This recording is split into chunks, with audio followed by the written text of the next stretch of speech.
Se você é religioso ou não, a Bíblia é o livro mais lido do mundo e está cheio de histórias incríveis, desde o Velho Testamento até o Novo. E como é de se esperar, a ciência já comprovou muitos fatos bíblicos, porque ele não está morto, ele ressuscitou. Confira hoje fatos bíblicos comprovados pela ciência.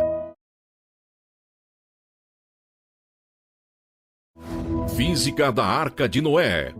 Em 2014, 4 alunos de física da Universidade de Leicester confirmaram a viabilidade da Arca de Noé. Eles começaram uma pesquisa sobre a possibilidade da arca flutuar enquanto carregava um par de cada espécie de animal, analisando de acordo com a física o passo a passo das instruções encontradas na Bíblia. Eles converteram os cúbitos, medida utilizada na Bíblia, para centímetros, determinando que 1 do primeiro correspondia a 48 do segundo. Seguindo esta linha, a arca teria 145 metros de comprimento, 24 metros de largura e 14 metros de altura. Noé também foi instruído a construir a arca com madeira de gopher, cuja densidade é parecida com a do cipestre, utilizada pelos estudantes para realizar os cálculos. E chegaram à conclusão que a arca vazia teria um peso de 1.200.000 quilos. E para flutuar, a densidade da embarcação teria que ser menor do que a da água. Então, a arca poderia suportar até 51 milhões de quilos, o suficiente para transportar todas as espécies sem afundar.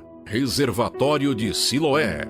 O livro de João conta a existência do reservatório de Siloé, local onde Jesus coletou água para curar os olhos de um cego. Embora todos pensassem que João não estava fazendo referência a um local de verdade, e sim usando um conceito para ilustrar a passagem, o reservatório realmente existe. Em 2005, um grupo de encanadores encontrou a reserva de água na cidade velha de Jerusalém. Após isso, arqueólogos assumiram as buscas e descobriram que se tratava de fato do chamado Reservatório de Siloé, pois estava exatamente no local descrito por João.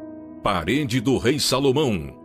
Segundo o primeiro livro dos reis no Antigo Testamento, há o relato de que o rei Salomão ordenou a construção de uma muralha em Jerusalém. Em 2010, arqueólogos da Universidade Hebraica de Jerusalém encontraram partes de uma grande muralha. Segundo a arqueóloga Eilat Mazar, os restos da muralha do século X a.C. poderiam confirmar a descrição bíblica da época do rei. A muralha possuía 70 metros de comprimento e 6 metros de altura, e além dela havia também uma guarita de segurança e uma torre, que foram encontradas em um local chamado de Ófel, entre a chamada cidade de Davi e a parte sul do Monte do Templo Judaico. Torre de Babel.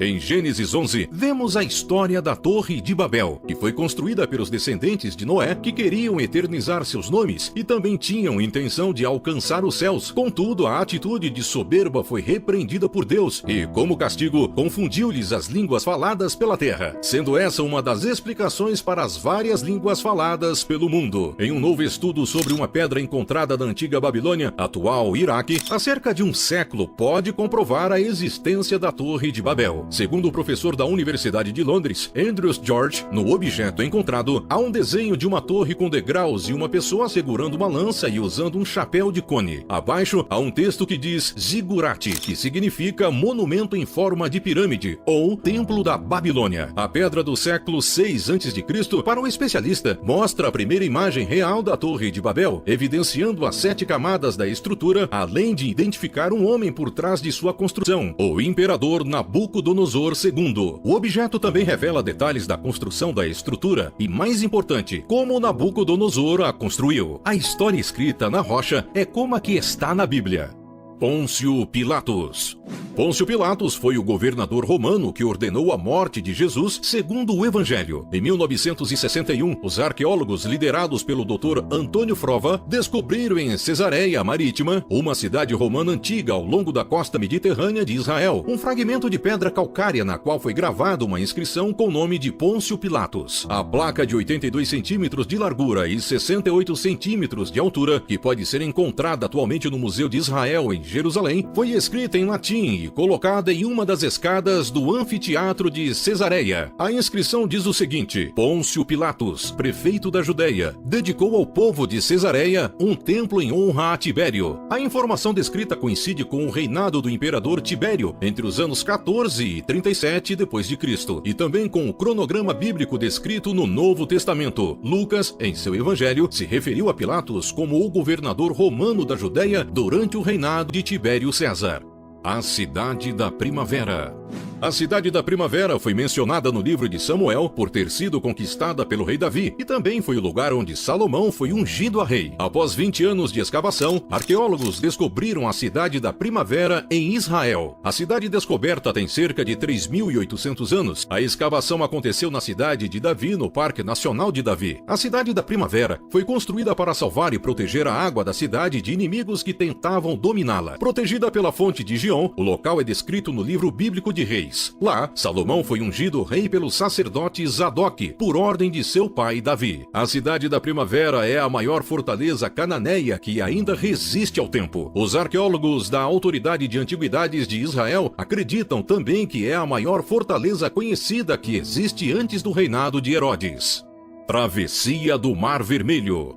Agora indo para o livro de Êxodo, nas Escrituras conta a história de Moisés que, para libertar o povo hebreu, recebeu de Deus a incumbência de tirá-los do Egito, e na fuga se depararam com o Mar Vermelho. O relato bíblico afirma que as águas do mar se dividiram em dois, após Moisés estender sua vara sobre as águas. Dessa forma, os israelitas puderam atravessar o mar, enquanto os soldados do faraó ficaram pelo caminho. Segundo pesquisas feitas pelo cientista Carl Drills, ele fez uma simulação reconstituindo as localidades mais prováveis da separação das águas do Mar Vermelho, levando em consideração as alterações do relevo ao longo dos anos. Para que de fato pudessem cruzar o Mar Vermelho, o vento precisaria atingir uma velocidade de 95 km por hora, criando uma ponte terrestre temporária. Em matéria da BBC sobre o assunto, é lembrado também o episódio de um tsunami ocorrido em 1994, nas Filipinas, na ilha de Mindoro, em que uma testemunha relatou ter visto o mar se abrir. O tremor teria aberto uma grande rachadura no fundo de um lago localizado a 1,5 km da costa. A testemunha disse ter visto a água do lago escorrer como uma cachoeira, sendo tragada até revelar o fundo. Dessa forma, cientistas afirmam ser geologicamente possível ocorrer uma abertura no mar.